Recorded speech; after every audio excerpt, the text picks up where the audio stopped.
Morning, Mark. So you're fresh from your 4 mile run this morning. It's already 7 o'clock. Give me your reaction to last night's victory Uh, against Mythos. Still on a bit of a buzz, to be honest. Really, really happy with the boys and what we've managed to achieve, especially after we had a session earlier in the season about our goals and our individual goals. And I think we're living up to everyone's top expectations of themselves. And to me, that's such a big thing to like play to your highest standards and expect those standards of you. So to see all the guys buy into that philosophy has been really great. And it makes me really proud to be on the team with these lads and these lads that are my friends as well. Now you should feel proud. I think it's fair to say, and you'd admit it was a little bit of a rocky start to the UKEL journey, and you maybe didn't anticipate just quite the competition and how you guys would need to really gel together. Do you feel now that you've acclimatized? You're certainly on a streak, a 3 in a row winning streak.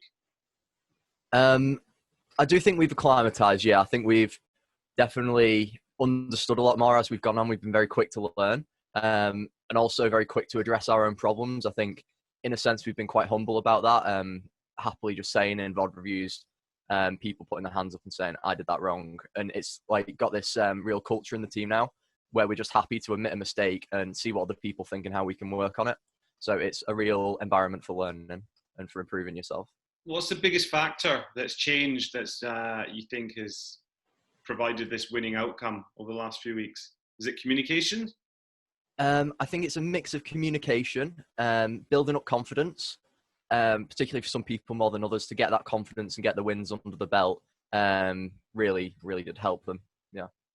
So I'm going to conclude asking about expectation because we're now in the playoffs. But I think there was a little bit of controversy again last night with one of Nerd Rage's players, KZ Alt, F4ing, I think, for the third time, which I think must give them a problem now for their roster in the playoffs. So I'd just love to get your view on have you ever F4'd and what you think this now means for our chances in the playoffs. I've not in the games. I'm not sure how I feel on the rules. I know different people feel different ways. But I think it will give us a competitive advantage, right? Like they're going to have to get a substitute in that they've not played with as much for the season. Last time they had to get a sub in though, he was a good ADC player, so it doesn't just hand us a free win, but it is an advantage that we've been given. Yeah. I mean, you raise an interesting point. I'm going to conclude in this about subs because every team has a sub. We have our own sub, first order. How hard is it for them to be in the sidelines, and how intrinsic are they to the team in providing feedback? Well, I definitely can't speak for other teams, but having first order Ryan on our team has been incredibly helpful. Actually, to have someone that's there to step into practices should someone not be able to make it, and he's almost like an extra member of coaching staff for us. Giving his own opinion on different things.